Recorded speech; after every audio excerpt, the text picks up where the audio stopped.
We all know sound is important, right? Footage often arrives from production MOS, or without sound, or you could also say without personality. It's up to the editor to give the footage character, often through the use of sound design. Today, we're going to sound design a sequence from a dark comedy. To make things interesting, we're going to create two versions. First, a quick initial pass. Then we'll critique it and take our time making a second version where the sound works much better. All right, let's begin.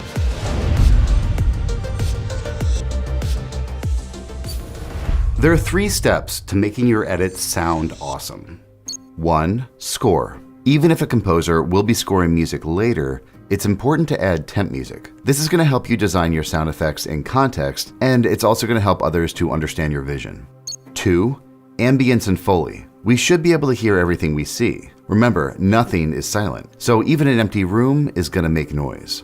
3. Finally, we can reinforce moments with creative sound design. Not everything needs to sound the way it looks. We can even add sounds for things that we can't see, like thoughts, feelings, and camera moves.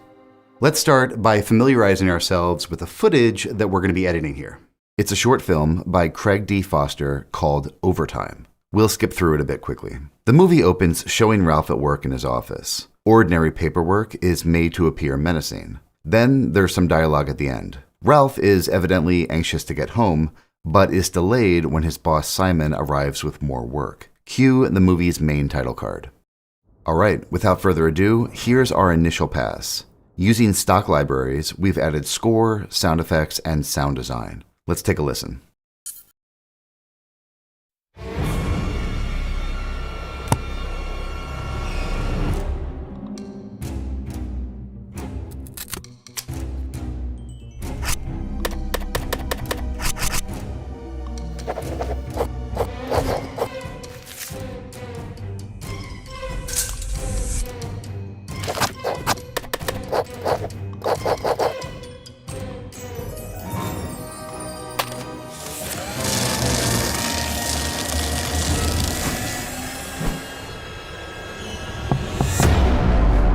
Simon!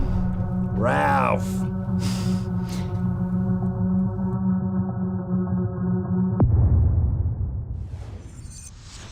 It's a good start, but there's definitely some issues. Number 1, some elements of the score match the edit, but some don't. The beginning sounds good, but the cue quickly changes into a lighter-hearted melody, more reminiscent of something like a crime drama. Number 2, we forgot to add ambience. During the quiet moments, the soundscape is noticeably dead and doesn't contain the hum and the hiss present in everyday life. Also, there's not enough variety in the sound effects. We've used the same keyboard sound for every letter typed, and the same pen sound for every pen stroke. Moving on, once you start adding sound design to the edit, sections that are missing it become more obvious. We could definitely cover more of the edit with creative sound design. Next, treatment and effects on the audio. A lot of our assets have been recorded in a studio environment. They don't have the reverberation that would be present in a small, boxy room. And finally, there's definitely some room for more creativity. We're missing an opportunity to use sound to contribute to our story in non-literal ways. Let's get to work. We're going to start with the score. It's not terrible, but it could be better. The problem is, unless a cue has been scored specifically for your edit, it won't line up. For example, this staple being pulled is a great moment. The cut builds towards it in our first edit, but as you can tell, it kind of falls flat without the support of the score. So instead of playing the cue straight, we're going to cut it up to match our edit. We'll use the beginning of the cue, cutting before the tone changes for that opening scare, and then this small section from the end for the staple being pulled. We'll line that final hit up with the moment that the staple gets pulled. The transition is pretty much invisible because we've chosen 2 sections of the cue that are similar. Orchestral music without rhythm, like this, is really easy to edit because there are no beats to line up. For the rest of the edit, we found another cue from a different artist. It's simpler than the opening cue. More of an ominous drone than any sort of melody. We'll apply the same principles though, cutting the cue so that hits and dips along with loud and quiet moments all fall in the right place.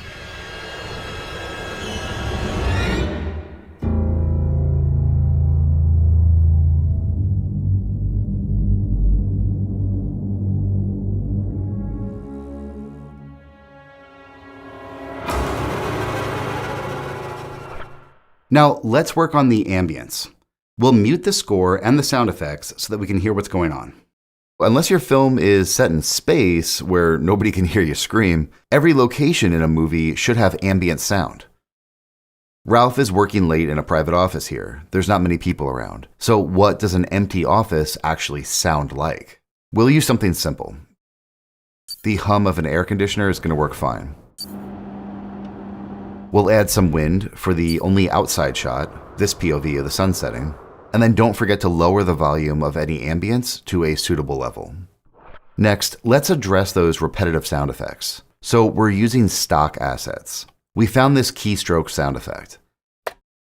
The problem is that I use the same sound effect every single time. And like I said before, we did the same thing with the pen strokes. Instead of a single keystroke, here's a clip of typing that lasts 10 seconds. It has multiple keystrokes in it, and each one sounds slightly different. But we can't use them as they are. If we add the clip directly to the timeline, it's not going to match the on-screen action. We'll place some cuts to separate individual keystrokes, and then use each sound once and line them up. Editing with waveforms visible is vital when lining up the apex of a sound effect to your edit. You can add markers to make it easier. So it's important to be thorough with your sound design. Once you start adding sounds, sections that are missing sound effects become very, very obvious. We'll add some sounds for the blinds, the watch, and the knocks on the door. This staple remover is going to be a little bit harder. It's not the kind of thing that you'd find on stock libraries. So maybe we can find something that sounds similar. It's a metal on metal sound, like scissors.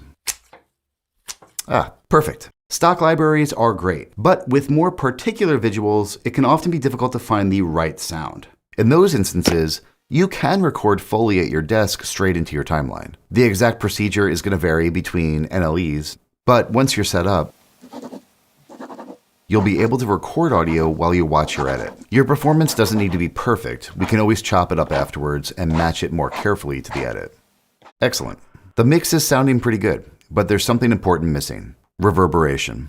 All our Foley has been recorded in a studio environment with acoustic baffling. Ralph's office, on the other hand, should have some reverb. Here's what our section of Foley sounded like before a bit of environmental reverb. And here's what it sounded like after. Much more natural sounding and fitting of the character's environment. Instead of adding reverb to each individual clip, we'll route all our Foley tracks through a submix, sometimes called a bus. By adding a reverb effect to that submix, we can apply it to all of our Foley in one go. The next problem that we're going to tackle is the lack of creativity in general. Sound is most powerful when we use it to communicate things that the audience cannot see. We're not talking about action that's off screen. What we're actually talking about are things like emotions and feelings. This is probably the single biggest way that our edit can improve. So it's time to get creative and use sound design to communicate the abstract instead of the obvious. The opening credits don't feel right playing out in complete silence. We'll add some chimes to match the text reveal, and a drone as a precursor to the first musical cue. The wondrous sound of the chimes, mixed with the uncertainty of the drone, sets the perfect tone here. Now, let's add a reverse impact to the destapling moment to make it a little bit more sinister. Perfect. All right, this middle section feels pretty good with all the key strikes, the pen strokes, and the like. So we're going to skip to a section at the end that feels a bit empty at the moment, ripe for creative sound design work. So we don't want the tone to be too dark here, because this is also a comedy. Whooshes can add levity to moments and help reinforce the comedic nature of the movie. Think Hot Fuzz.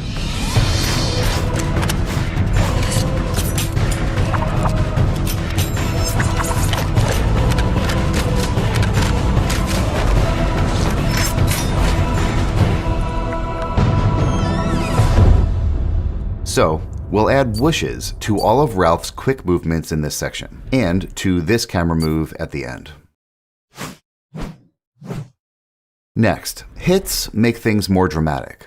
For example, placing a box of files on a desk. In itself, not particularly dramatic, but adding a reverberating hit here tells our audience that this box has more severe consequences than we might realize.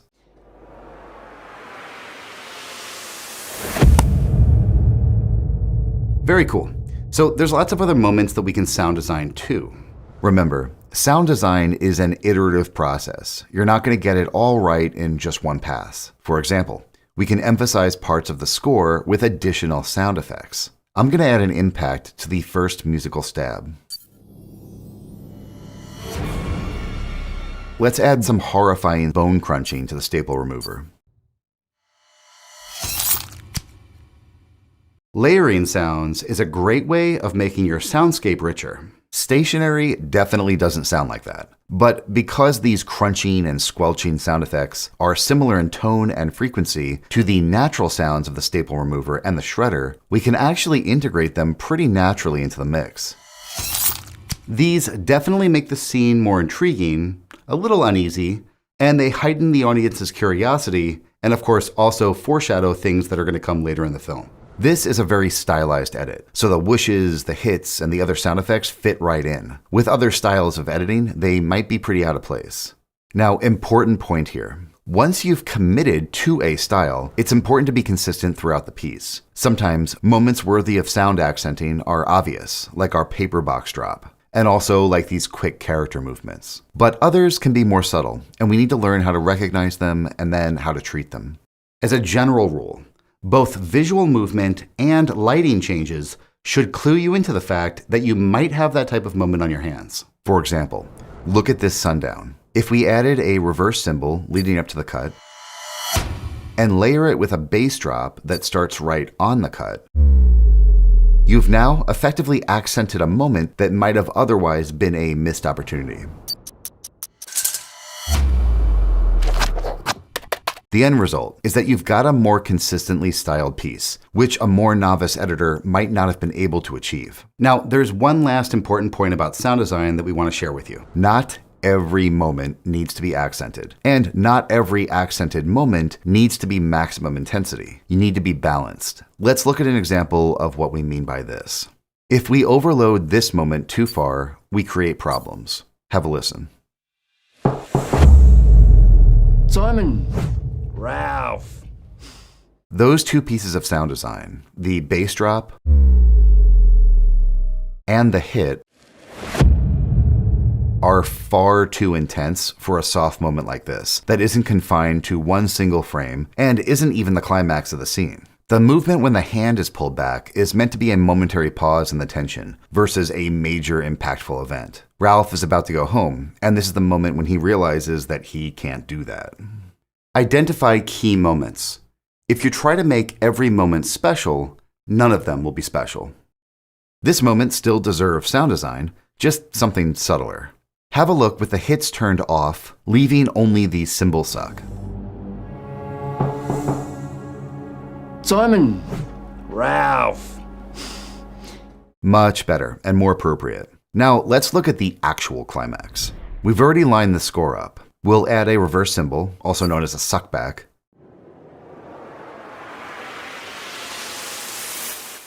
and a boom. Combined with the score, this now signals the resolution of the scene and the setup of the next.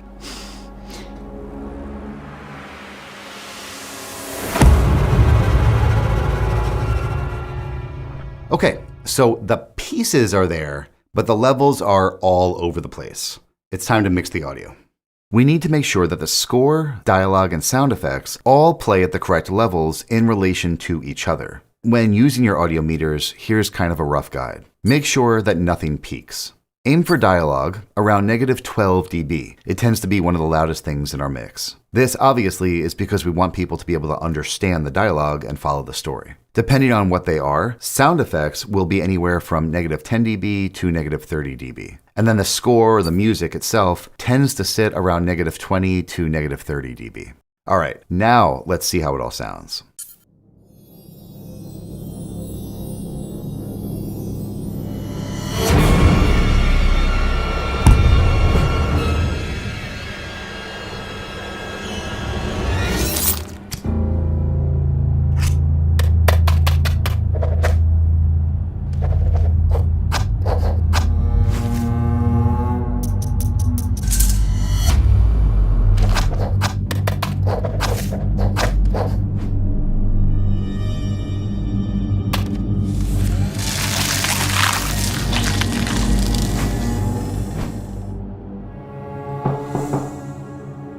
Simon.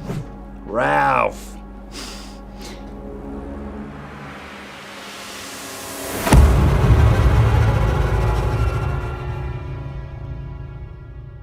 Not bad. Sound design is an iterative process. Like building a brick wall, good sound design is made up of many small touches that, when you step back, make something truly awesome. Start with the foundations: score, ambience, Foley, and then keep on building with more and more creativity. Well-built layers add sophistication and interest to the entire audio bed. Follow a consistent workflow, yes, but creatively try to think outside the box. And of course, remember, these techniques are applicable no matter what software that you work in. All right, now go sound design something. It'll be fun, I promise. Hey there, for tons more free editing training, head over to our website at filmeditingpro.com/free training. Here you can download free editing guides along with high-quality video training courses created by our team of professional Hollywood editors. Our tutorials cover a wide range of editing topics, like cutting awesome movie trailers, editing action scenes, how to work with music and sound design, and a lot more. All of these free guides and videos are available at filmeditingpro.com/free training. I'll see you next time.